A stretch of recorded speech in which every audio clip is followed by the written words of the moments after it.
Lena Hart had been married for a year, and tonight her ex-husband was about to humiliate her for being alone. The ballroom glittered under crystal chandeliers, full of faces she hadn't seen since high school. She'd come because her best friend Maya had begged, and because some stubborn part of her wanted to prove she'd survived the divorce, the gossip, the small-town judgment. She wore a simple black dress, no jewelry except the thin platinum band she'd moved to her right hand for the evening. The left felt naked without it, but she'd learned to be careful. "Lena," Maya appeared at her elbow with 2 glasses of champagne. "You look amazing. I'm so glad you came." Lena accepted the glass and smiled. "It's been a long time. 10 years. Can you believe it?" Maya's eyes scanned the crowd. "I heard Dylan's here somewhere." Of course he was.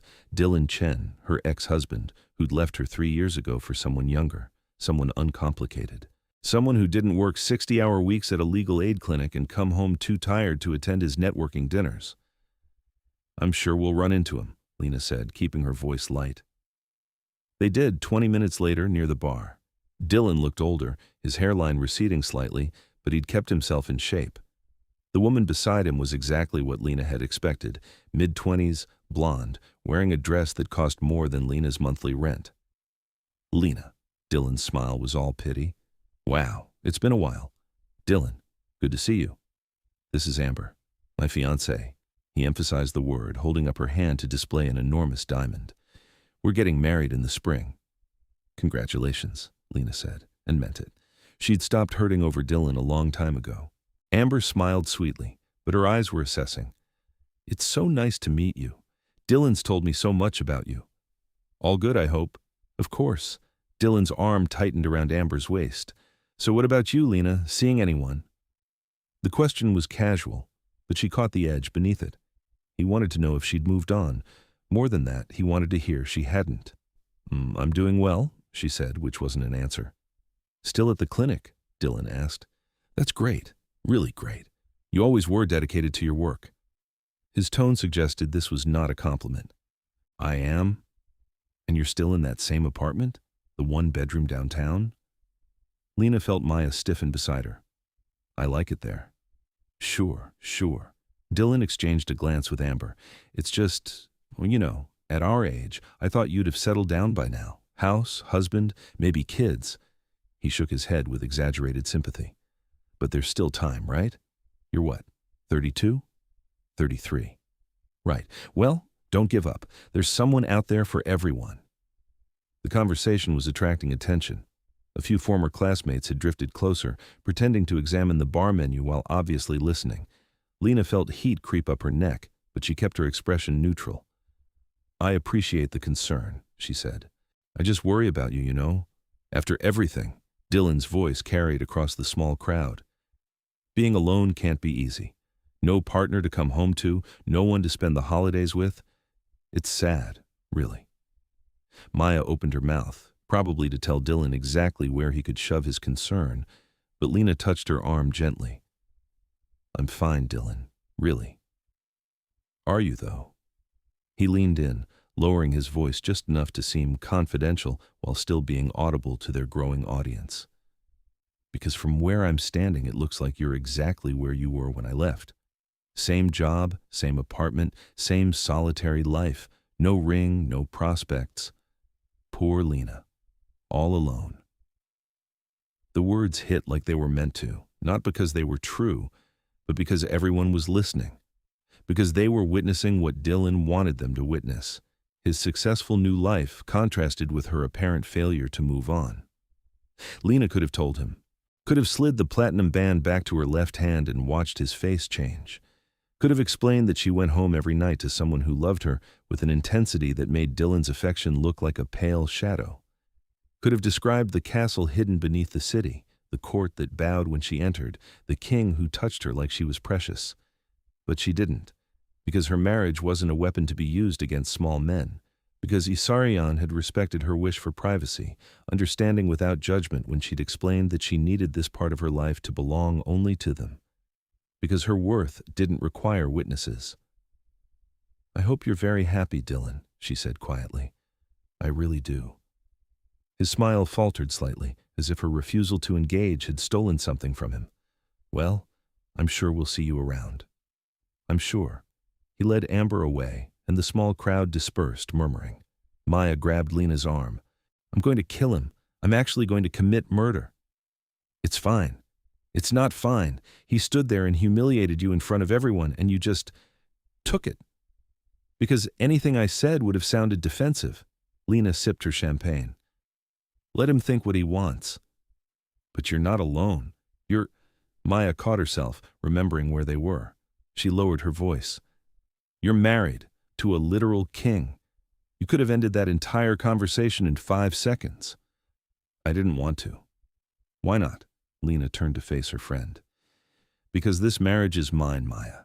It's not a shield against Dylan's opinions or anyone else's. It's not proof that I'm worthy or desirable or successful. It's just mine." Maya's expression softened. "I know.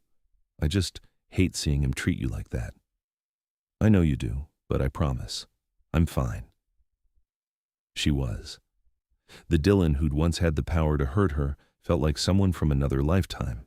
That Lena had been younger, less sure of herself, willing to shrink to fit someone else's vision of who she should be. The woman she was now had been forged in a different fire entirely. The ballroom doors opened, and Lena felt the change in the air before she saw him. Conversations faltered, heads turned. The temperature seemed to drop several degrees, though the heating system hadn't changed. Ysarion Nightborne stood in the doorway, and he looked exactly like what he was, something ancient and powerful wearing the shape of a man. His hair was white as fresh snow, falling past his shoulders in a straight cascade that caught the light like silk. His skin was pale, luminous in a way that suggested moonlight rather than sun. He wore a black suit that had been tailored with supernatural precision, and his eyes, crimson red, unnatural, beautiful, scanned the room with the confidence of someone who had never encountered anything he couldn't dominate. He was the most beautiful thing Lena had ever seen, and after a year of marriage, looking at him still made her breath catch. Those crimson eyes found her across the ballroom, and his expression shifted into something warm, something that was hers alone.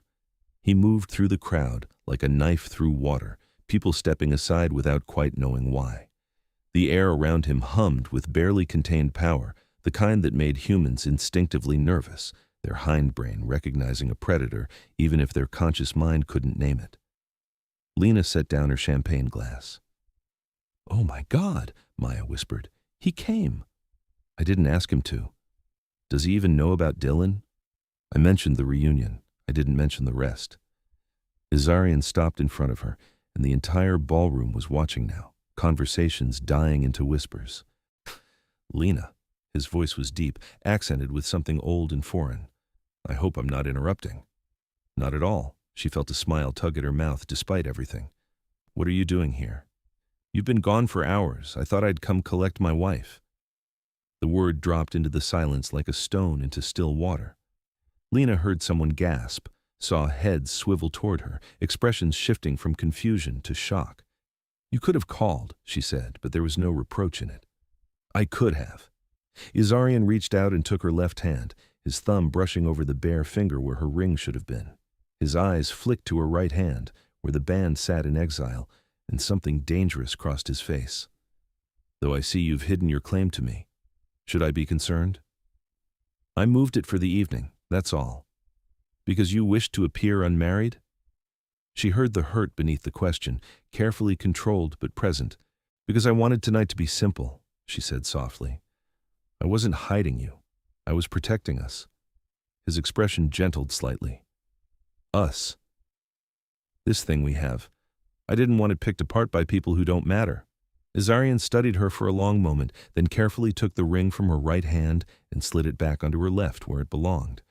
The gesture was possessive, deliberate, and utterly public. "You are my wife," he said quietly. "I have honored your wish for privacy because I love you, but I will not stand in a room of your peers and allow them to think you belong to no one, that you are unclaimed, unvalued, unwanted." His voice dropped lower.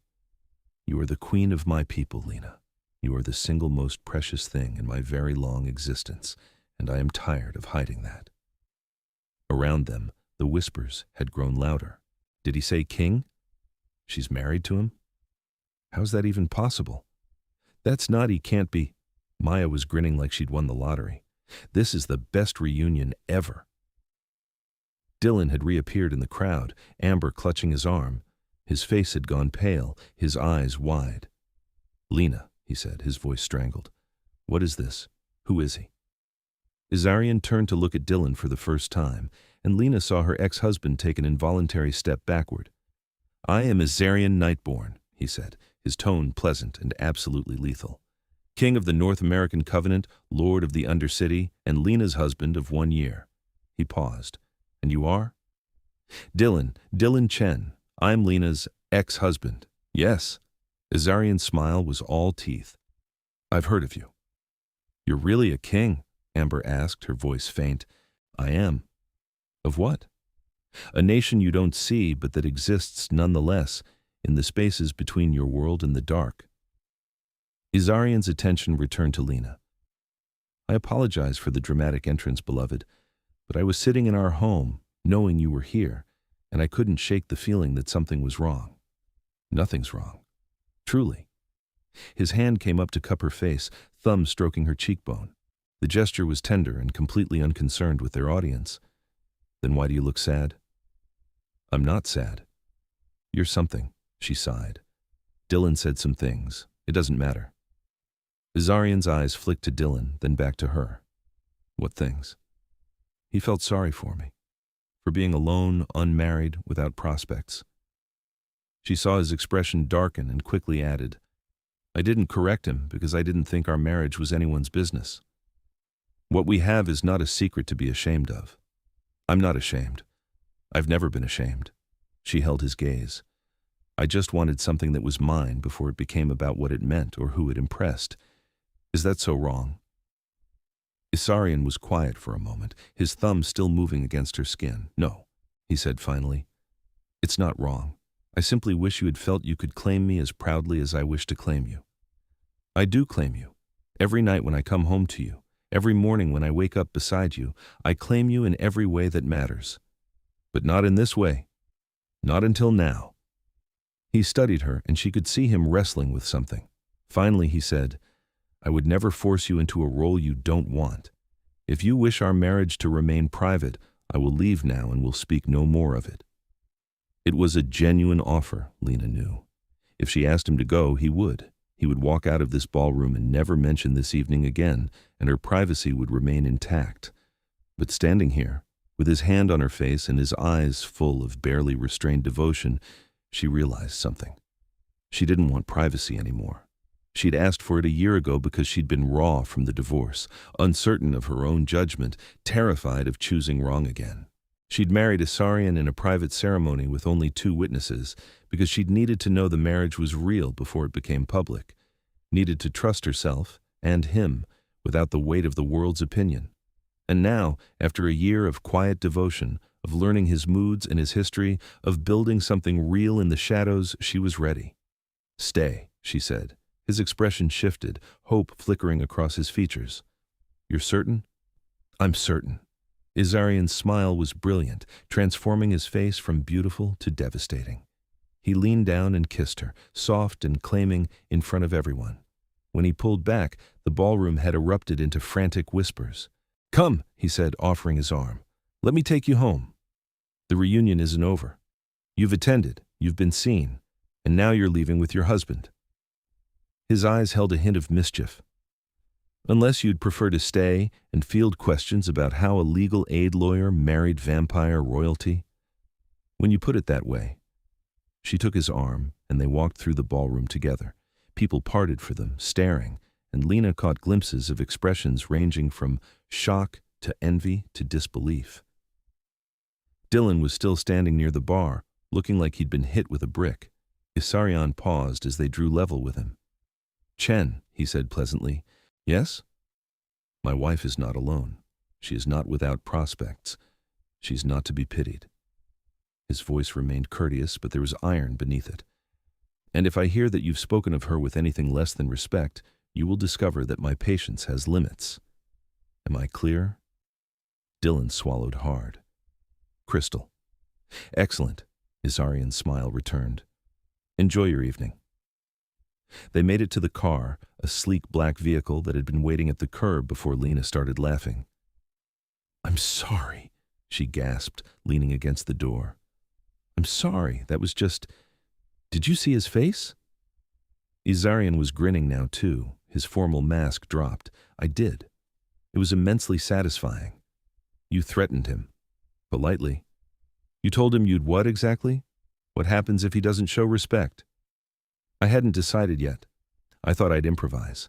He pulled open the car door for her, "though I assure you whatever I chose would be memorable." Lena slid into the back seat, still smiling.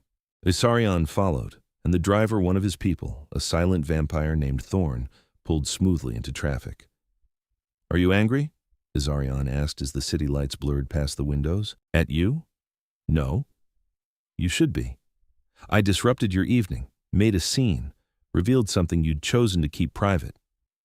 Lena reached over and took his hand, lacing their fingers together. "You came because you were worried about me, because you love me. I could never be angry about that. I should have trusted you to handle it yourself. You did trust me. You offered to leave." She squeezed his hand. "I chose to stay with you, Ysarion. I chose to let people see us together. That wasn't you forcing anything." He brought their joined hands to his lips, kissing her knuckles. "I have wanted to stand beside you publicly for so long, to introduce you as my queen, to have the world know you're mine." "I know. This year has been..." He paused, searching for words. "I have lived for centuries. I have fought wars, negotiated treaties, built empires. And this year of hiding my marriage has been one of the hardest things I've ever done." Lena's throat tightened. "I didn't know it was that difficult for you. I didn't want you to know. You needed the privacy, and I would have given you 10 years if you'd asked. 100. His crimson eyes met hers. "But it hurt, Lena. Every time I had to pretend we were merely dating, every court function where I couldn't introduce you as my wife, every moment I had to restrain myself from claiming you in front of my people. I'm sorry. Don't be. You needed time to trust this, to trust me. I understood that." He smiled slightly. "Though I confess, walking into that ballroom tonight and hearing that mortal speak to you with such condescension tested my restraint." Maya told me what he said. I arrived in time to hear the last part. Lena felt a flutter of anxiety. "How much did you hear?" "Enough." His jaw tightened. "Enough to want to remove his tongue." "Ysarion." "I didn't?" You'll note his tongue remained firmly attached. "Very restrained of you." "I thought so." The car descended, the road sloping downward into tunnels that didn't appear on any city map. They were heading to the Undercity, the vast network of halls and chambers that served as the seat of Ysarion's power. Lena had lived there for the past year, in rooms that had been hers alone before becoming theirs together. "What happens now?" she asked as they passed through the first checkpoint, guards snapping to attention as they recognized the car. "Now you're a publicly acknowledged queen, which means security will need to be increased, your movements tracked more carefully." He frowned. "I don't like it. You've had freedom this year, the ability to come and go as you pleased. That changes now. Because people will know I'm your wife. Because people will know you're my vulnerability." His hand tightened on hers. "There are factions that would use you against me, enemies who've spent centuries looking for leverage. I can take care of myself. I know you can. You're one of the strongest people I've ever met." He lifted her hand, studying the platinum band that encircled her finger. "But you're also human, Lena, fragile in ways that terrify me." "I'm not that fragile. Compared to me, you are. Compared to anyone in my world, you are." He met her eyes. "And I have just announced to everyone who might wish me harm that you are the single point where I can be wounded." The car stopped in an underground parking area carved from stone. Thorn opened the door, and they stepped out into cool air that smelled of rock and age. Ysarion kept her hand as they walked through corridors lined with guards and courtiers, all of whom bowed as they passed. Word of the evening's events had clearly spread. Lena could see the curious glances, the whispered conversations that stopped as they approached. Their chambers were in the heart of the complex, behind doors that required both key and blood to open. Ysarion pressed his palm to the lock, and it clicked open with a sound like breaking ice. Inside, the rooms were a strange blend of his world and hers. Ancient tapestries hung beside modern bookshelves. A four-poster bed that had belonged to some long-dead king sat across from her laptop and case files. It shouldn't have worked, but somehow it did. Lena kicked off her heels and collapsed onto the sofa. That was the strangest night of my life. Stranger than the night you discovered vampires were real? Somehow, yes. Ysarion sat beside her, pulling her feet into his lap and beginning to massage them with the kind of attentiveness that still surprised her. For someone who ruled thousands, he was remarkably focused on small comforts. "Tell me about Dylan," he said after a moment. "What do you want to know? Why you married him? Why it ended? Why he still has the power to upset you?" Lena leaned her head back against the cushions. "I married him because I thought he was safe, stable, normal." She laughed without humor. "I was 25 and scared of ending up alone, and he was there, offering everything I thought I wanted." "And why did it end?" "Because I wasn't what he wanted either. He wanted someone who'd make his career the priority, who'd host dinners and make connections and look good on his arm. I wanted to actually practice law, help people, make a difference." She shrugged. "We stopped being compatible if we ever were." "And tonight? His words upset you because they didn't upset me. Not really." She paused, trying to find the truth of it. "They just reminded me of who I used to be. The woman who thought her value was measured by whether someone wanted to marry her. I've worked hard to not be her anymore." Ysarion's hands stilled on her feet. "And yet you married me. That's different. Is it? Completely?" She sat up, turning to face him. "I married Dylan because I thought I was supposed to, because everyone expected it, because it checked boxes on some invisible list of what a successful life looked like." She reached out and touched his face, tracing the sharp line of his jaw. "I married you because I couldn't imagine not marrying you, because when I'm with you, I feel more myself than I've ever felt. Because you see me, Ysarion. Actually see me. Not what I could be or should be, but who I am." His eyes had darkened to deep crimson. "You fell in love with me first, you know." "I know." I was still resisting, still telling myself it was impossible, that I couldn't bind a human to my world. He caught her hand, holding it against his face. "And you simply decided you loved me, and that was that. It was that simple. Nothing about us is simple. The love part is." He pulled her into his lap and she went willingly, curling against his chest. His arms came around her, solid and safe. "I fell in love with you the night you argued with the council," he said softly. "Do you remember? When they said humans had no place in vampire politics?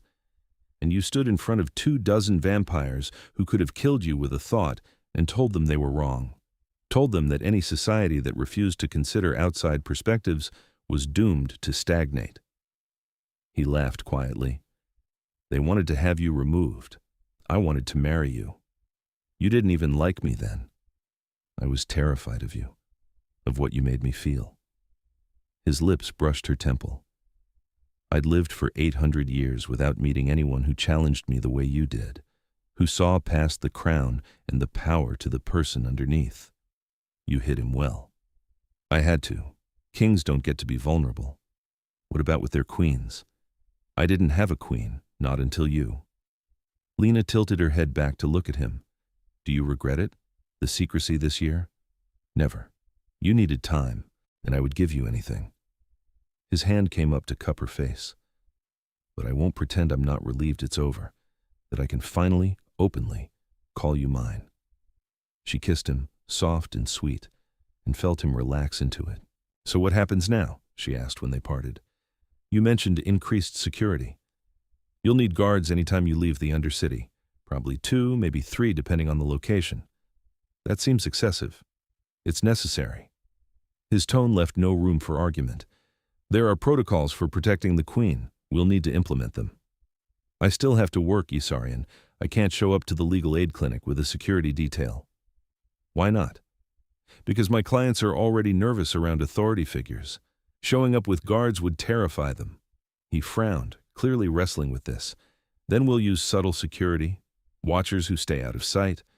Would that be acceptable?" "More acceptable than bodyguards hovering over my shoulder, yes." "I'll arrange it." He paused. There will also need to be a formal presentation. The council will want to meet you officially, acknowledge you as queen. I've met the council. You've attended council meetings as my companion. This is different. This is you being presented as sovereign in your own right. Lena felt nervousness flutter in her stomach. When? Soon. A week, perhaps 2. I'll need to make arrangements, ensure certain alliances are solid. His expression grew troubled. Not everyone will be pleased, Lena.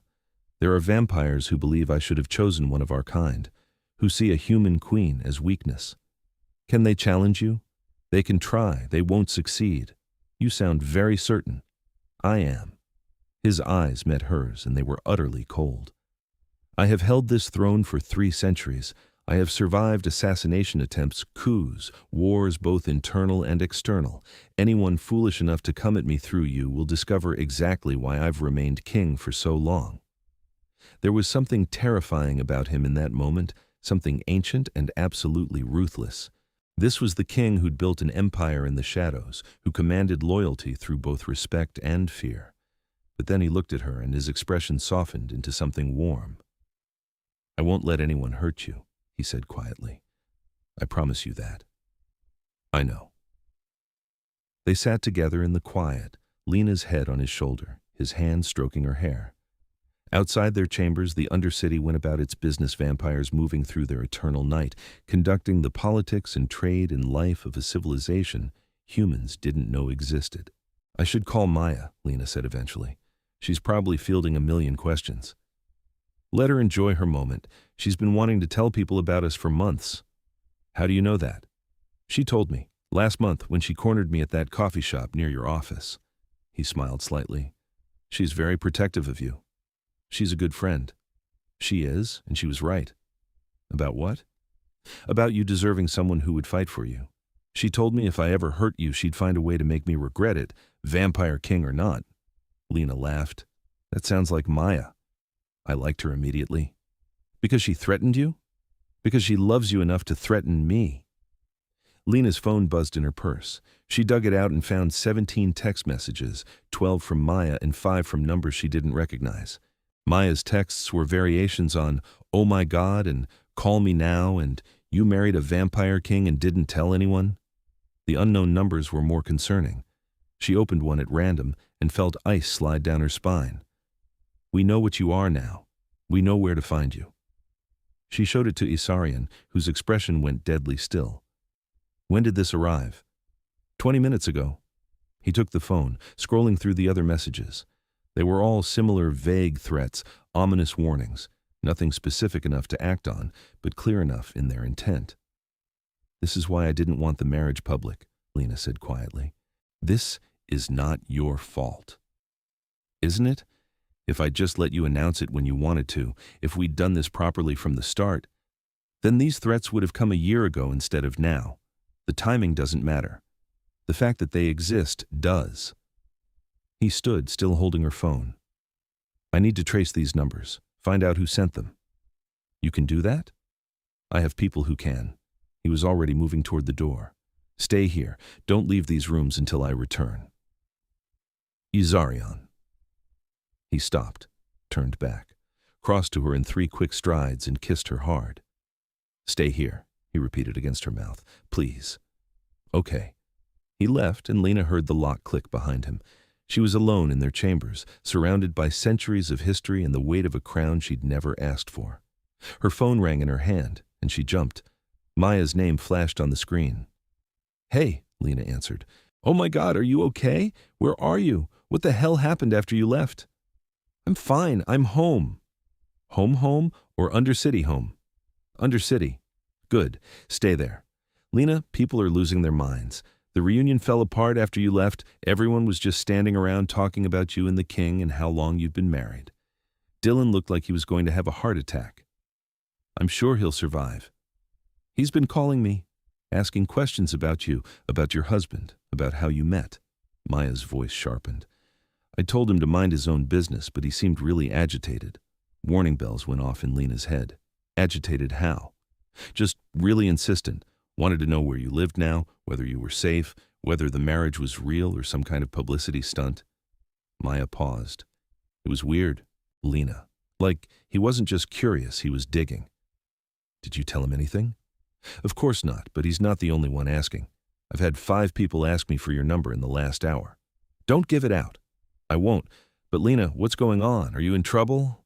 Lena looked at the threatening messages still glowing on her screen. I don't know. Maybe. Should I come there?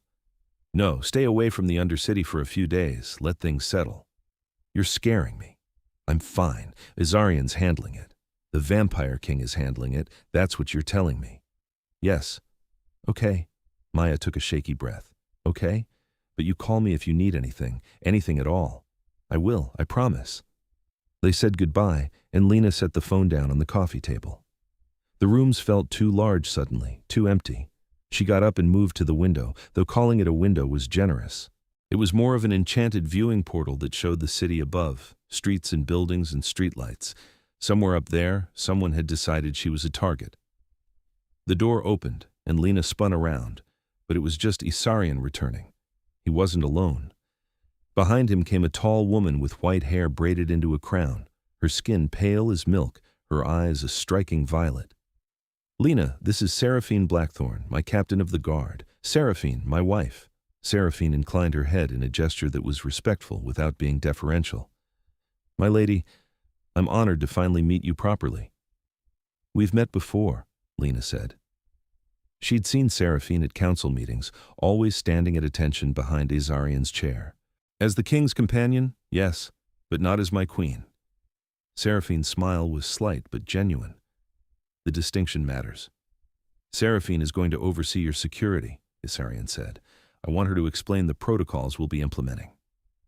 For the next hour, they discussed logistics, guards who would shadow Lena's movements, safe routes between the Undercity and the surface, emergency protocols if she was threatened, communication systems that would let her reach Ysarion instantly. It was overwhelming and more than a little frightening. What about the messages? Lena asked when Seraphine finally paused for breath. We're tracing them now, Ysarion said. Preliminary analysis suggests they came from burner phones purchased with cash. Difficult to track, but not impossible. Who would want to threaten me? Several possibilities. Rival factions within the vampire community who see you as leverage against me. Vampire hunters who view our marriage as a betrayal of humanity. Political enemies who think a human queen represents weakness. He paused. Or your ex-husband, who seemed particularly interested in your current circumstances. Lena blinked. Dylan? You think Dylan is threatening me? I think he was asking a great many questions tonight, questions that suggest more than casual curiosity. He's not, he wouldn't. You'd be surprised what mortals will do when they feel slighted or curious or greedy. Ysarion's expression was carefully neutral. I'm not accusing him, I'm simply saying he's a variable to consider. Seraphine cleared her throat. With your permission, my lady, I'd like to place a watch on Mr. Chen, just to eliminate him as a possibility. You want to spy on my ex-husband. I want to ensure he's not a threat to you. There's a difference. Lena looked at Ysarion, who said nothing, leaving the decision to her. Fine, she said finally, but if he's innocent, I want the surveillance stopped immediately. Of course, Seraphine bowed slightly. I'll begin arrangements, if you'll excuse me. She left, and Lena and Ysarion were alone again. This is insane, Lena said. 24 hours ago, my biggest worry was whether to attend the reunion. Now I have a security detail and people are threatening me, and you're investigating my ex-husband. Welcome to being queen. Ysarion's tone was dry, but his eyes were worried. I know this isn't what you wanted. I wanted you. This is just the rest of it. You could still walk away. If this is too much, if you want out, stop. She crossed to him, putting her hands on his chest. I'm not walking away. I'm just adjusting. Adjusting to death threats and constant surveillance. Adjusting to being visible, to our marriage being real in a way it wasn't before. She looked up at him. I knew this would happen eventually, Ysarion. I knew going public meant consequences. I'm not running just because those consequences are uncomfortable. He pulled her close, resting his chin on top of her head. You're braver than I deserve. I'm exactly as brave as you deserve, which is very brave indeed. He laughed, the sound rumbling through his chest. I love you. I love you too. They stood like that for a long moment, holding each other in the quiet. The council wants to meet in 3 days, Ysarion said eventually. I tried to push it back, give you more time, but they're insisting. The revelation of our marriage has created concern. What kind of concern? The kind that requires immediate reassurance. They want to see you, assess whether you're fit to be queen, determine whether this marriage strengthens or weakens the covenant. And if they decide I weaken it, they don't get a vote. You're my wife. That makes you queen, regardless of their opinion. His arms tightened around her. But their support would make things easier. Less internal conflict, fewer challenges to navigate. So I need to win them over. You don't need to do anything except be yourself. You've already impressed half of them, and the other half are too set in their ways to be impressed by anyone. That's not exactly reassuring. Would you prefer I lie and say it will be easy? I'd prefer you tell me how to survive it. He pulled back to look at her. Speak your mind. Don't defer or diminish yourself. They respect strength, even in humans. Show them that you understand the responsibility you're taking on, but don't apologize for taking it. He smiled slightly. And if anyone disrespects you, remind them that insulting the queen is insulting the king. I'll take it from there. You can't threaten your entire council. Watch me. Despite everything, Lena smiled. I don't know whether you're serious. I'm completely serious. You are my line in the sand, Lena. Anyone who crosses it will regret it. The next 3 days passed in a blur of preparation. Seraphine drilled Lena on council protocols and the names and positions of every vampire she'd be meeting.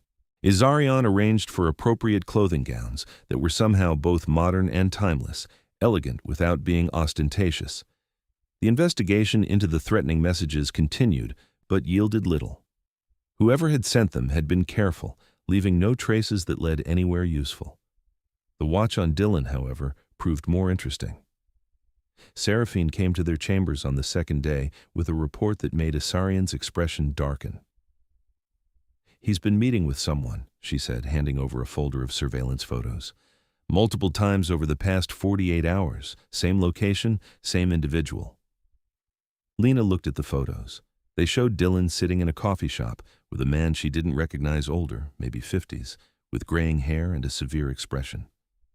Who is he? She asked. Marcus Grayson. He runs a private security firm that's been linked to vampire hunting organizations. Not confirmed, but suspected.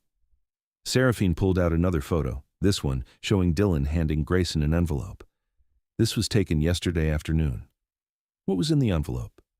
We don't know, but their conversation was intense. Our lip reader managed to catch a few phrases. The king, vulnerability, exposure. Lena felt sick. He's helping hunters? Why would he do that? Money, most likely. Hunters pay well for information, and your ex-husband has significant debts. His firm is struggling, and he's borrowed heavily to maintain appearances. Ysarion's voice was ice. You being married to me makes you valuable.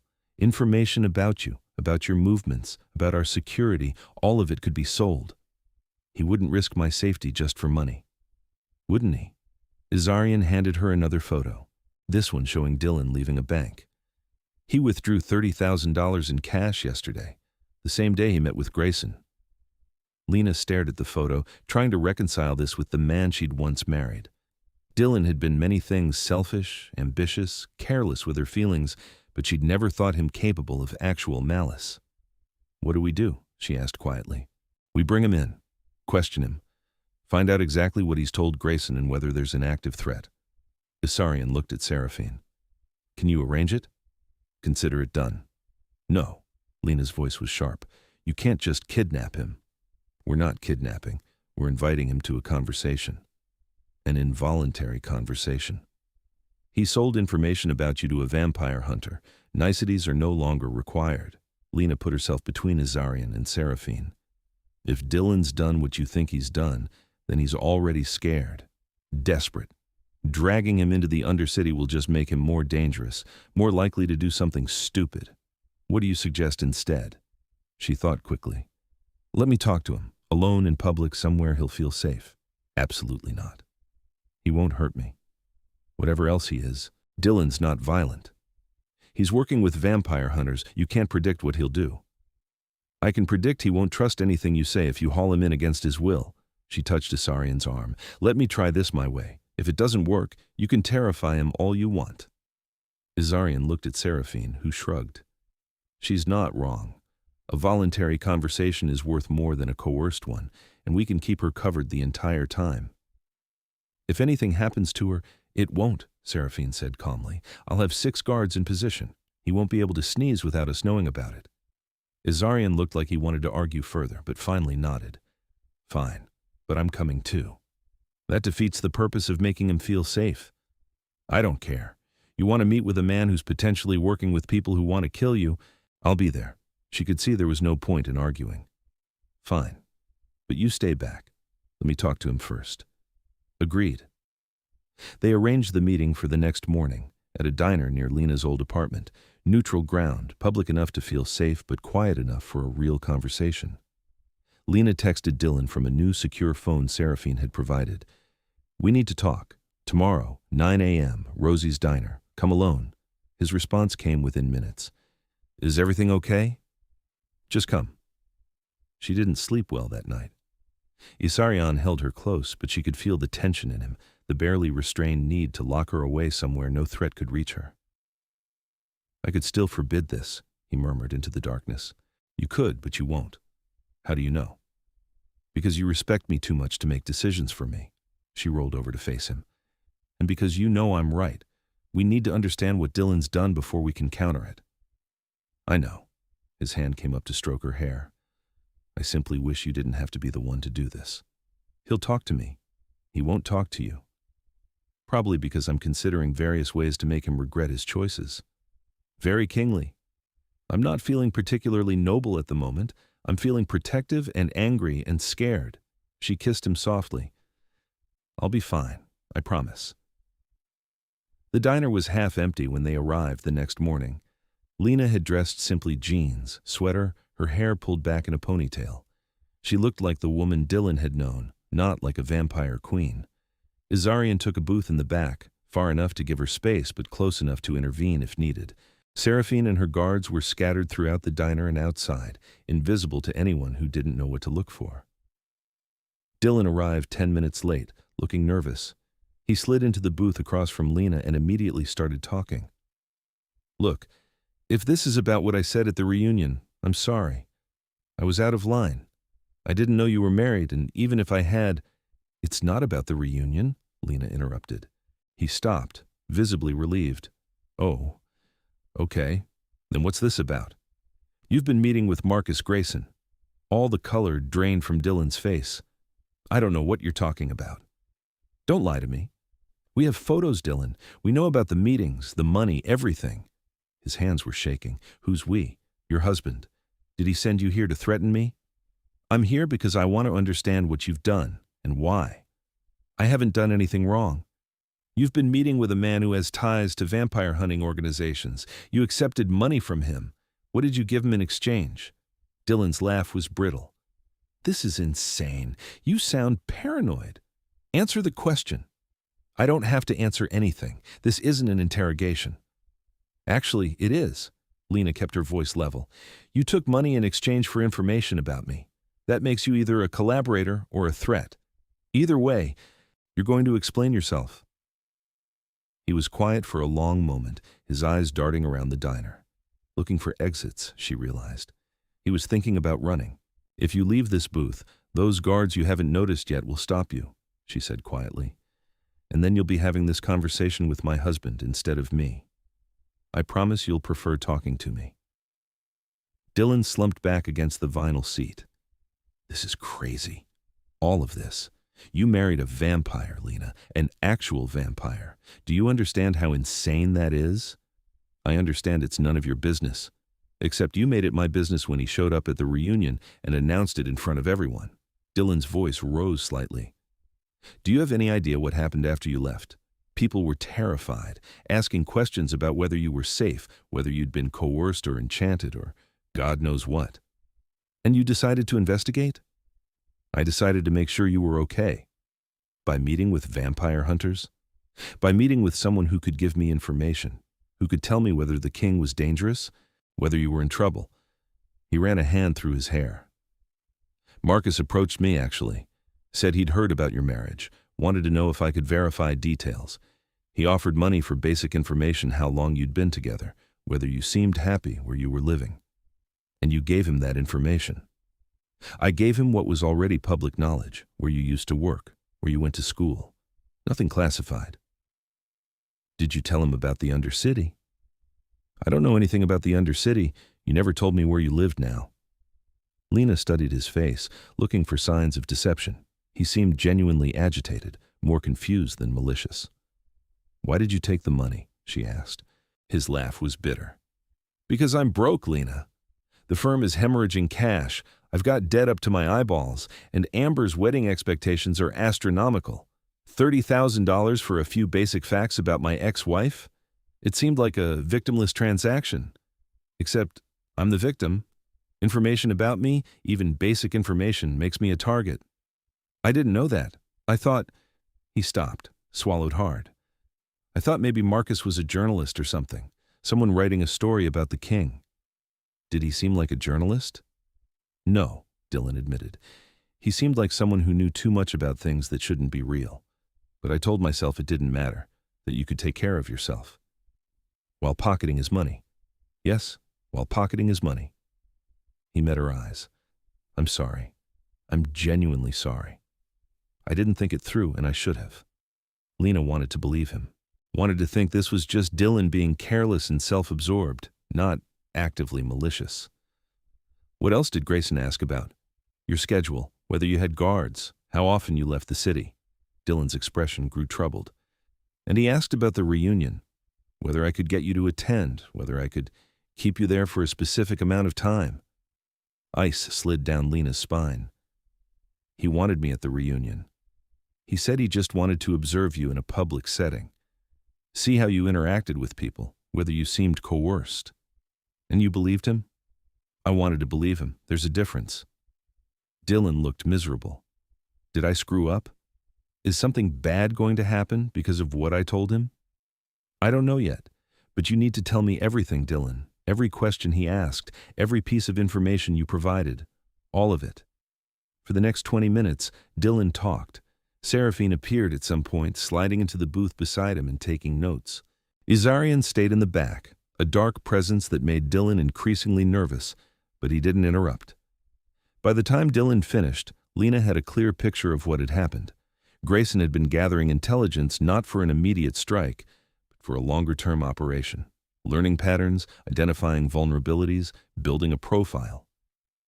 He asked about the council meeting, Dylan said. Whether you'd be attending, whether it would be public. Lena's blood ran cold. The formal presentation was in 2 days. If Grayson knew about it, if he was planning something. She looked at Seraphine, who was already on her phone, speaking rapidly in a language Lena didn't understand. We need to cancel the presentation, Lena said. We can't. Ysarion had appeared at her shoulder, his expression grim. The council is already gathering. Representatives from every major covenant have traveled to attend. Canceling now would create more problems than it solves. But if there's a threat, then we'll handle the threat. But we won't let hunters dictate our movements. He looked at Dylan with open contempt. You're going to tell us everything you know about Grayson, where he operates, who he works with, how he plans to communicate with you. I don't know most of that. Then you'll tell us what you do know, and we'll extract the rest. Dylan paled. Extract? He means interrogate, Lena said quickly. Not torture, just questions. Extensive questions, Ysarion amended. In an environment where lying is inadvisable. You can't just kidnap me. We can and we will. You sold information about my wife to people who want to harm her. That makes you complicit in whatever they're planning. Ysarion's voice was utterly cold. You have 2 choices. Cooperate voluntarily and walk out of this when we're done, or resist and spend the next decade in a cell beneath the Undercity. Choose now. Dylan looked at Lena, desperation in his eyes. You're going to let him do this? You helped vampire hunters target me, Lena said quietly. Yes, I'm going to let him do this. I didn't know. You didn't want to know. There's a difference. She stood, suddenly exhausted. Cooperate with them, Dylan. Tell them everything. Maybe they'll let you go home to Amber. And if I don't? She didn't answer, just walked away toward where Ysarion was waiting. He took her hand. and they left the diner together. Behind them, Seraphine was already making arrangements for Dylan's transport to the Undercity. "Are you all right?" Ysarion asked as they reached the car. "I don't know. I thought I knew him, thought I understood what he was capable of." She leaned against the vehicle. "I was wrong. People surprise us, usually unpleasantly. He put me in danger for $30,000. "I know." Ysarion's jaw was tight. "And if his information leads to an attack, if anyone tries to harm you because of what he revealed, I will make him regret every choice he's ever made." "What will you do with him after you question him?" "That depends on what he tells us. If he's been honest, if he's genuinely just a foolish mortal who made a mistake, I'll let him go with a warning. If he's lied, if he's part of something larger—" He trailed off, and Lena didn't ask him to finish. She wasn't sure she wanted to know. The next 48 hours were tense. Dylan, under interrogation in the Undercity's secure facilities, confirmed most of what they'd suspected. He'd given Grayson basic information about Lena, enough for hunters to establish patterns and identify opportunities. The reunion had been a test, seeing if she could be lured to public locations, whether she traveled with security, how quickly the king would respond if she was in a potentially dangerous situation. The threatening messages had come from Grayson's people, meant to rattle her, make her more likely to stay in the Undercity where her movements could be predicted. "They're planning something for the council presentation," Seraphine said during a briefing the night before the event. Dylan didn't know specifics, but Grayson asked multiple questions about venue, security, timing. "So we increase security," Ysarion said. "Triple the guards, expand the perimeter, screen every person who enters." "Already done. But my lord, if they're willing to attack during a council meeting, they're either very confident or very desperate. Or they're making a statement, trying to prove that even vampire royalty can be touched." He looked at Lena. "You don't have to attend tomorrow. I can make your apologies to the council. And confirm every suspicion they have that I'm a liability?" "No." Lena straightened her shoulders. "I'm going. I'm being presented as queen, and I'm going to show them I deserve the title. Even if it means walking into a potential trap?" Even then, she met his eyes. "You said yourself we can't let hunters dictate our movements. That applies to me too. You're very brave and very stubborn. You married me knowing both those things." "I did." He pulled her close. "If anything happens tomorrow—" "Nothing's going to happen. You'll have every guard in the Undercity there. Grayson would have to be suicidal to attack. Hunters have been suicidal before." The presentation was held in the Grand Hall, a vast chamber deep in the Undercity that had been carved from living rock centuries ago. The ceiling soared overhead, covered in murals that depicted the history of the Covenant. Hundreds of vampires filled the space, representatives from every faction and family, all gathered to witness the formal acknowledgement of their new queen. Lena wore a gown of deep midnight blue, simple but elegant, with no jewelry except her wedding ring. Ysarion had offered her the crown jewels, but she'd refused. She wanted to be accepted as herself, not dressed up in borrowed grandeur. Ysarion walked beside her, wearing black and silver, looking every inch the king he was. His hand was on her arm, a gesture that was both supportive and possessive. The council sat on a raised dais at the far end of the hall, 12 vampires representing the oldest and most powerful families in the Covenant. Lena recognized some of them from the meetings she'd attended this past year. Others were strangers, their faces cold and assessing. The hall fell silent as they entered. Every eye turned to watch them cross the vast floor, and Lena felt the weight of their scrutiny like a physical thing.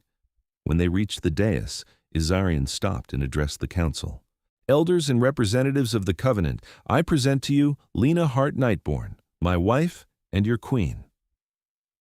There was no response, just expectant silence. One of the council members, an ancient vampire named Cassius Ravencroft, whose white hair fell to his waist, leaned forward. "We have questions, my king." "I expected you would. You married a human in secret, without consulting this council or seeking our approval. Why?" "Because my marriage is not subject to council approval," Ysarion said calmly. "The king chooses his queen. That has always been the law. The law also says the queen must be capable of ruling, must understand our people, our ways, our needs." Cassius's eyes fixed on Lena. How can a human who has lived mere decades and will die in mere decades more possibly rule creatures who will live for millennia? Lena had prepared for this question, with the understanding that my perspective is different from yours, and that difference has value. You've lived for centuries, watched empires rise and fall. But I live in the moment, in the now. I see the immediate impact of decisions you make, the human consequences of vampire politics. We don't concern ourselves with human consequences. Perhaps you should. Lena kept her voice level. Humans make up the vast majority of this world's population. They are your food source, your camouflage, your reason for remaining hidden. Ignoring their welfare is ignoring the ecosystem that sustains you. Another council member spoke up, a woman with pale hair braided with silver. Bold words. But what do you offer us beyond perspective? What strength do you bring to this throne? I bring loyalty, understanding, a willingness to learn and adapt. Lena paused. And I bring the king's devotion. He is stronger, more focused, more effective when he is happy. I make him happy. You make him vulnerable, Cassius said flatly. You are mortal, fragile, easy to kill. Any enemy who wishes to wound the king need only target you. Then they'll discover what happens to those who threaten what's mine, Ysarion said, his voice dropping to something dangerous. Precisely our concern. You would risk the Covenant's stability, its security, for one human woman. I would risk everything for her, but that doesn't mean I'm careless with the Covenant's safety. I've ruled for 3 centuries without the Council questioning my judgment. My marriage doesn't change my capability. It changes your priorities. No, it clarifies them. The argument was heating up, voices rising. Lena could feel the tension in the room building, factions aligning for or against the marriage. And then the lights went out. The grand hall plunged into darkness, and Lena heard shouting, the sound of movement. Someone grabbed her arm. Ysarion, she thought. But then the grip was wrong, too rough, and she was being pulled away. Let go of me, she struggled, kicking out, connecting with something solid. Lena, Ysarion's voice sharp with panic. Light bloomed suddenly, not the electric lights, but bioluminescent orbs that several vampires had produced. In the flickering glow, Lena saw chaos. Guards were pouring into the hall from multiple entrances. Members of the council were on their feet, fangs bared, and she was being held by Marcus Grayson, a knife at her throat. Nobody move, Grayson said loudly, or the queen dies. Ysarion had frozen 10 feet away, his expression absolutely murderous. Release her. I don't think so. See, I've been planning this for months, waiting for the right opportunity to get access to you, your people, your precious Undercity. Grayson's laugh was slightly unhinged. And your secret wife gave me exactly the opening I needed. You won't leave this hall alive, Seraphine said. She'd appeared at Ysarion's shoulder, her hand on her weapon. Probably not, but I'll take the abomination's bride with me. The knife pressed harder against Lena's throat, and she felt a trickle of blood. Did you know vampire hunters have been trying to kill kings for centuries? But you're all so careful, so protected. We can never get close enough. Let her go, and I'll let you walk out of here, Ysarion said. His voice was steady, but Lena could see the terror in his eyes. Liar! You'll tear me apart the second I release her. Then what do you want? I want you to feel what it's like to lose everything, the way humans lose everything when your kind feeds on them, drains them, destroys their lives. Grayson's arm tightened around Lena's chest. I want you to watch her die. Marcus, Lena forced herself to speak calmly. Think about this. You kill me, you die too. That's not justice. That's just murder. Sometimes murder is justice. Is it? Who did you lose to vampires? Who are you avenging? He hesitated, just for a second, and Lena felt his grip loosen fractionally. My daughter. They took my daughter 20 years ago, drained her in an alley and left her like garbage. His voice broke. She was 16 years old. I'm sorry, Lena said, and meant it. That's terrible. But killing me won't bring her back. It'll make him hurt. That's enough. No, it's not. She could feel blood soaking into her collar now, the knife cutting deeper.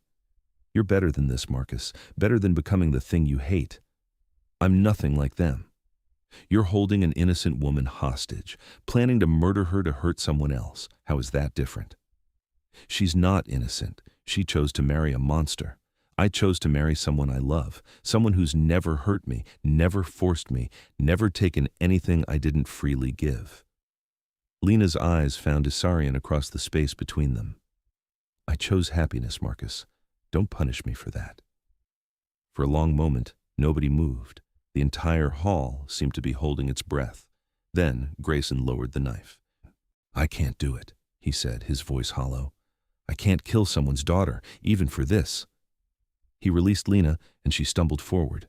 Ysarion caught her, pulling her against his chest, his hands running over her frantically. You're bleeding. I'm fine, it's shallow. You're not fine, you were almost... His voice broke, and he buried his face in her hair. Around them, guards had descended on Grayson, forcing him to his knees. Seraphine approached Ysarion carefully.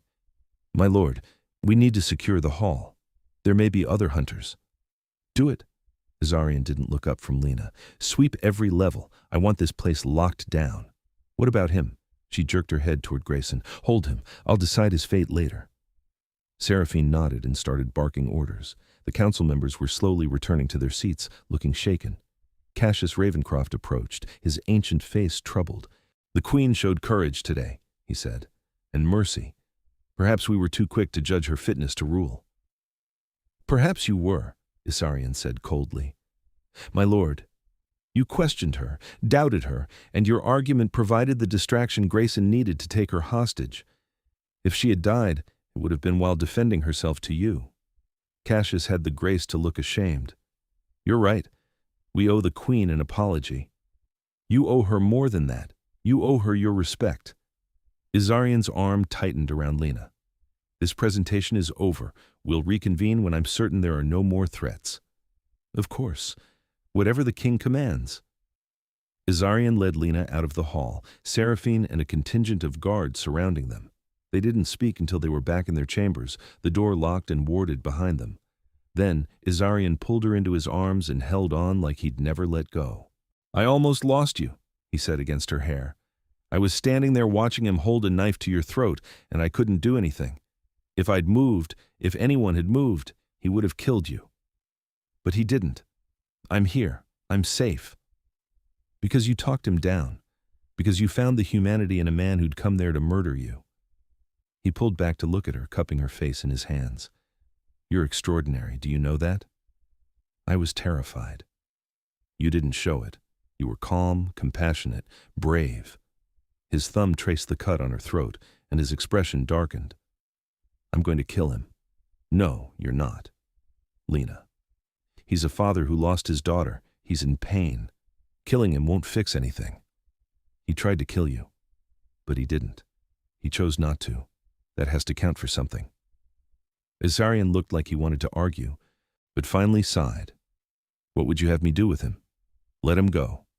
Absolutely not. Then hold him until he's no longer a threat. Question him, find out if he's part of a larger organization, dismantle whatever network he's connected to. She touched his face. But don't kill him. Please. You're asking me to show mercy to someone who held a knife to your throat. I'm asking you to be the king I fell in love with, the one who's strong enough to choose restraint. He closed his eyes. You ask difficult things. I know. He stays in custody. For now. If he cooperates, if he provides useful information, I'll consider leniency. Thank you. Don't thank me. I'm doing this because you asked, not because I think he deserves it. He pulled her close again. I was so scared, Lena. In 800 years, I've never felt fear like that. I'm sorry. Don't apologize. Just promise me you'll be more careful. I promise. They stood together, holding each other, until Lena's legs started to shake with delayed shock. Ysarion guided her to the bed, helping her lie down, then carefully cleaned and bandaged the cut on her throat. It'll scar, he said quietly. I don't mind. It's proof I survived. It's proof I failed to protect you. You didn't fail. You couldn't have predicted Grayson would attack during the presentation.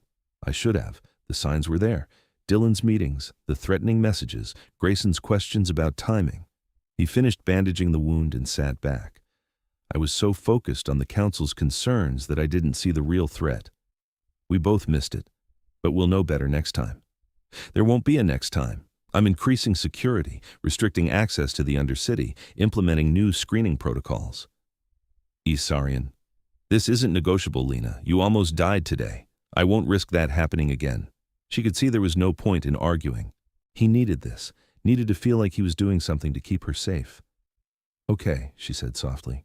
We'll make security changes. He kissed her forehead. Rest. I need to deal with the aftermath of today, but I'll be back soon. What are you going to do? Address the council. Make it clear that questioning the queen is no longer acceptable.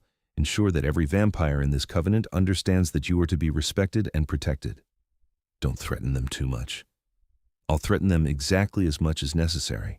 He smiled slightly. Though after today, I suspect most of them are already convinced of your worth. You handled that situation better than many vampires would have. After he left, Lena lay in bed and tried to process everything that had happened. The presentation, Grayson's attack, the knife at her throat. She should have been more frightened, she thought, should have been traumatized. But instead, she felt oddly calm, clear-headed.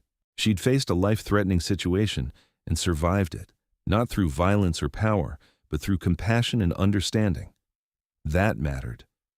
Her phone buzzed the secure one Seraphine had given her, a text from Maya. I heard what happened. Are you okay? Lena typed back, I'm fine. Long story. I'll call you tomorrow. Dylan's been arrested. They're saying he helped plan an attack on you. It's complicated, but he's cooperating now. Good. He deserves whatever happens to him. Lena didn't respond to that. She didn't have the energy to explain that she'd already forgiven Dylan, that holding on to anger felt like more effort than it was worth. Ysarion returned 2 hours later, looking exhausted. How did it go? Lena asked. The council has formally accepted you as queen, unanimously. He sat on the edge of the bed. They were actually impressed by how you handled Grayson. Several of them said you showed more courage than they expected from a human. High praise. For them, yes. He kicked off his shoes and lay down beside her. Cassius suggested we hold a public ceremony, a coronation of sorts, to formally present you to the entire covenant. That sounds terrifying. It would be voluntary. We could refuse. Lena thought about it.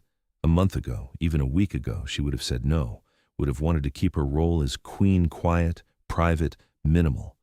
But after today, after facing down a hunter and earning the council's respect, she felt different.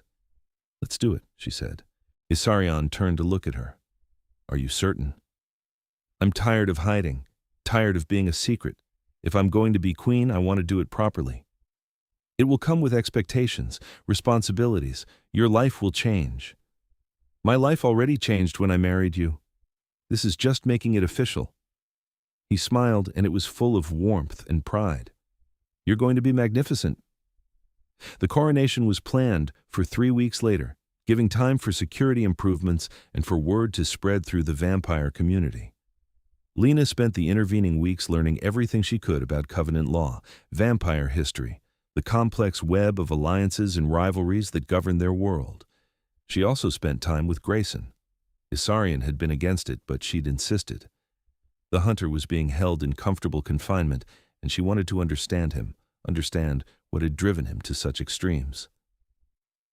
Why are you here? He asked when she first visited his cell. Because I want to know about your daughter. They talked for hours.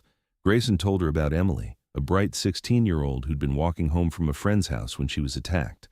The vampire who'd killed her had never been found, never held accountable. I spent years hunting them, Grayson said, trying to find the one who took her. But they all look the same in the dark. They all have the same cold eyes. Not all of them, Lena said gently. Some are monsters. But some are just trying to survive, same as us. Your husband is a monster. My husband is complicated, like most people. He's not people. Maybe not, but he's capable of love, of loyalty, of compassion. That makes him more human than some humans I've known. Grayson studied her. You really believe that? I do. Over several visits, Lena learned that Grayson's organization was small, just him and a handful of others who'd lost family to vampires. They'd been planning the attack for months, gathering intelligence, looking for vulnerabilities. We knew we probably wouldn't survive it, he admitted, but we thought it was worth it. To strike at the king, to show vampires they're not invincible. All you would have shown is that you're willing to die for revenge. That's not strength, Marcus. That's desperation. Maybe, but it's all I had left. Lena reported everything to Ysarion, who used the information to dismantle the rest of Grayson's network.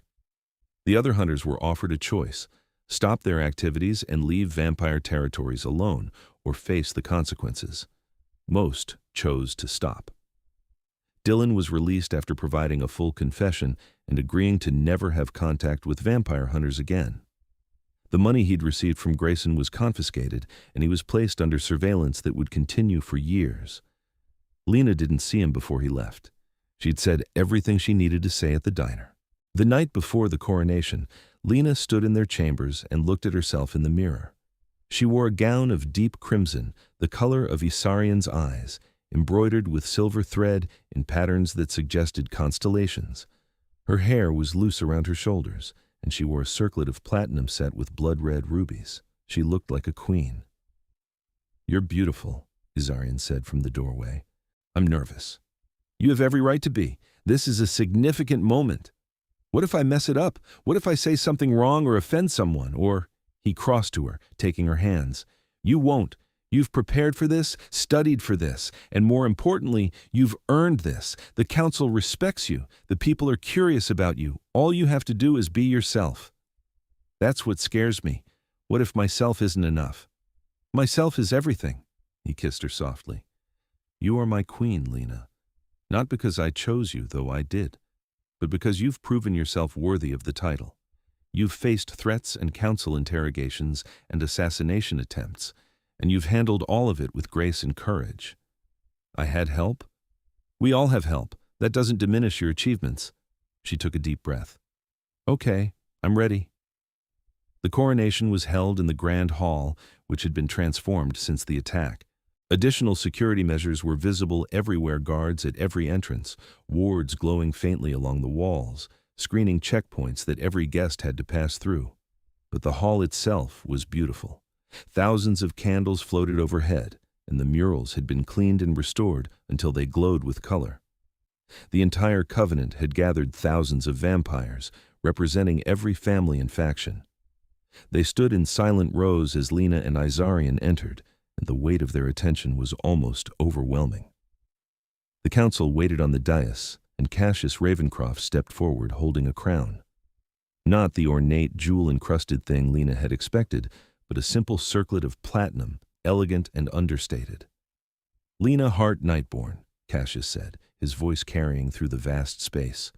"You stand before the covenant as the chosen queen of our king. Do you accept the responsibilities this title carries?" "I do," Lena said clearly. "Do you swear to serve the interests of the covenant, to protect our people, to rule with wisdom and strength?" "I swear." "Then by the authority vested in this council, I acknowledge you as Queen of the North American Covenant." Cassius placed the crown on her head. "May your reign be long and your rule just." The hall erupted into applause, actual applause, which Lena hadn't expected from vampires. Ysarion was grinning beside her, his pride visible. "My queen," he said, bowing slightly. "My king," she replied, and kissed him in front of everyone. The celebration that followed was unlike anything Lena had experienced. Music, dancing, endless courses of food and blood wine.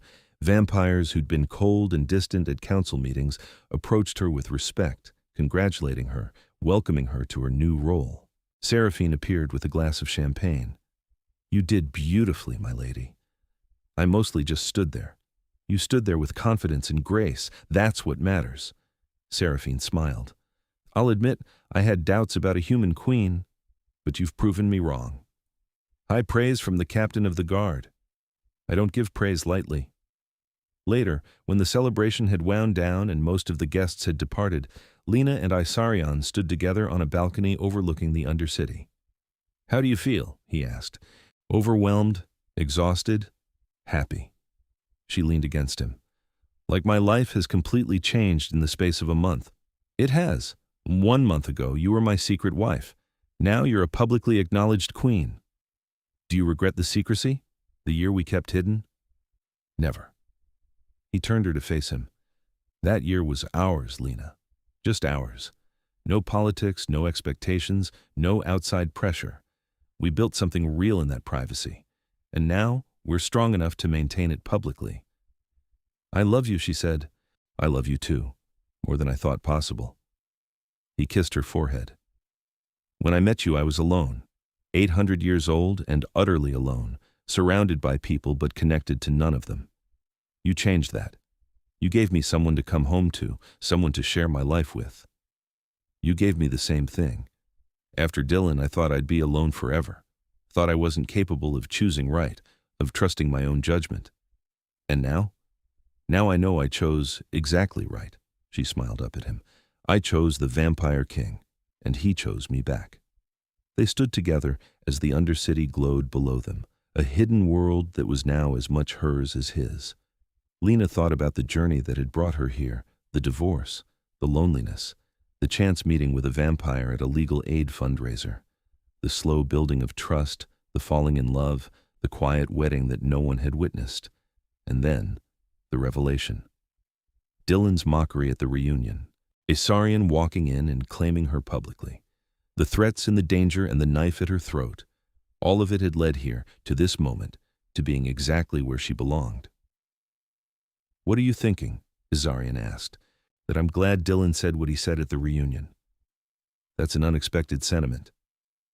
If he hadn't mocked me, if you hadn't come to collect me, we might have stayed secret for years, and I would have missed this. She gestured at the city below them, at the crown on her head. I would have missed being your queen in every sense of the word. You've always been my queen. The coronation was just making it official. I know, but it matters. Being acknowledged, being seen, being accepted. She looked up at him. Thank you for respecting my need for privacy. And thank you for being patient while I figured out I didn't need it anymore. Always, he pulled her close. Though I confess, I'm very much enjoying being able to hold you like this in public, to introduce you as my wife without hesitation, to watch people realize exactly whose queen you are. Possessive much? Extremely, he grinned. You're mine, Lena. I've wanted to announce that to the world for a year. Well, now the world knows. Good. They returned to their chambers eventually, tired but content. Ysarion helped her out of the ceremonial gown, and Lena removed the crown, setting it carefully on the dresser. Strange to think that's mine now, she said. You'll get used to it. Will I? I'm still getting used to being married to you. We have time, all the time you need. But that wasn't quite true, Lena knew. She was mortal, and even with the best medical care, she'd only live another 50 or 60 years. A blink of an eye for Ysarion. She'd asked him once what would happen when she died, and he'd gone very still. I don't want to think about that, he'd said. We have to think about it. I'm not going to live forever. I know. His voice had been raw. I know, and it terrifies me. You're asking me to love you knowing I'll lose you. That one day, I'll wake up alone again. Is it worth it? Even knowing how it ends? Every day with you is worth it, even if I only get 50 years. He'd held her tightly. But I'll grieve you for centuries, Lena. Long after everyone who knew you is gone, I'll still be here, remembering. The conversation had ended there, both of them too emotional to continue. But Lena had thought about it often since, about the unfairness of their different lifespans, about the pain she'd inevitably cause him. Stop thinking about it, Ysarion said now, reading her expression. About what? About dying and leaving me. I can see it in your face. She sighed. I can't help it. Today was about beginnings, but I keep thinking about endings. Then think about this instead. He cupped her face in his hands. There are vampires who've lived for thousands of years and never felt a fraction of what I feel for you, who've never known real love, real connection. I could have been one of them, immortal and utterly empty. But instead, I found you. And however long we have, whether it's 50 years or 500, it will be enough, because it's with you. 500? Optimistic. Scientists are always discovering new ways to extend human lifespans. Who knows what medicine will achieve in the next few decades? You're grasping at straws. I'm choosing hope over despair. There's a difference. Lena kissed him, pouring everything she felt into it, love and gratitude and apology and promise. When they parted, they were both breathless. I'll stay with you as long as I can, she said softly. I promise you that. That's all I ask. They made love that night with a tenderness that bordered on reverent, both of them acutely aware of how precious their time together was. Afterward, they lay tangled together, and Lena listened to Ysarion's unnecessary breathing, the steady rhythm of a habit maintained from a time when he'd been human. Tell me about when you were mortal, she said. Why? Because I want to know all of you, past and present. So he told her stories from his human life growing up in medieval Europe, the son of a minor nobleman, learning to fight and ride and rule, being turned at 28 in the middle of a war by a vampire who'd seen potential in him.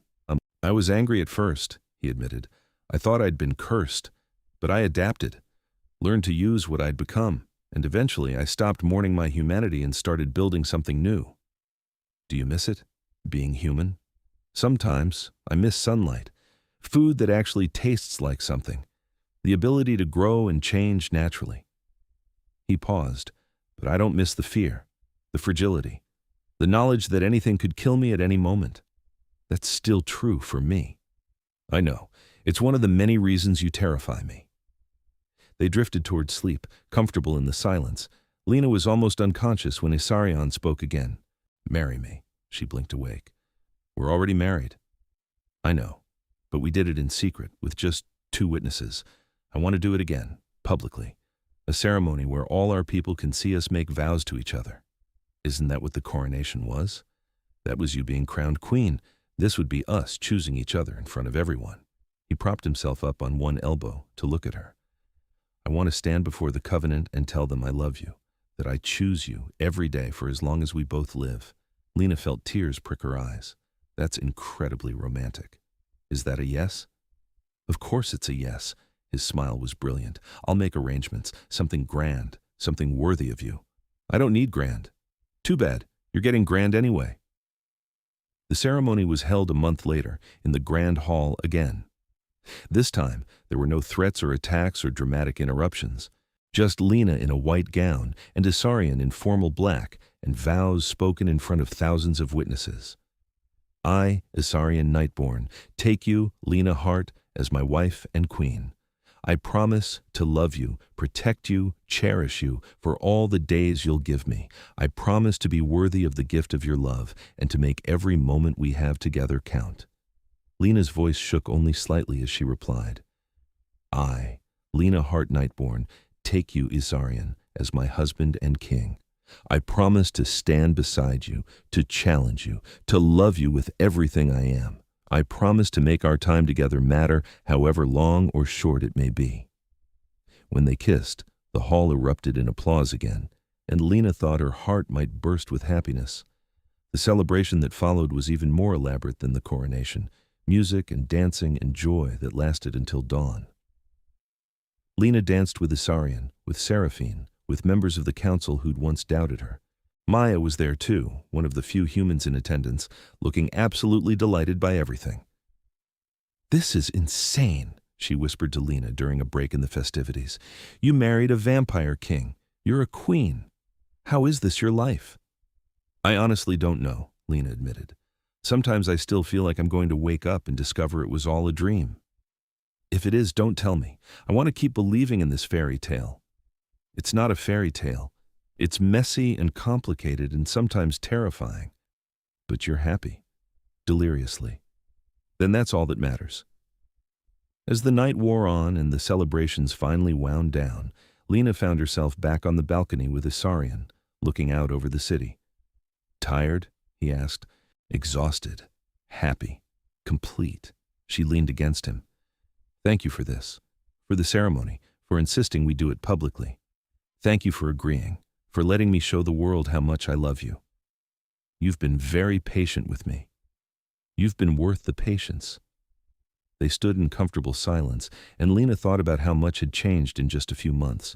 She'd gone from being secretly married to being publicly crowned, from hiding her relationship to celebrating it in front of thousands, from doubting her own judgment to confidently claiming her place as queen. And through all of it, Ysarion had been there, supporting her, protecting her, loving her with an intensity that still took her breath away. I want to tell you something, she said. I'm listening. That night at the reunion, when Dylan was mocking me, I felt sorry for him. Why? Because he thought being alone was the worst thing that could happen to a person, that not having a ring or a husband meant failure. She turned to look at Ysarion. He didn't understand that I'd already found something infinitely more valuable, that I'd chosen a love worth keeping private, worth protecting, worth treasuring. And now?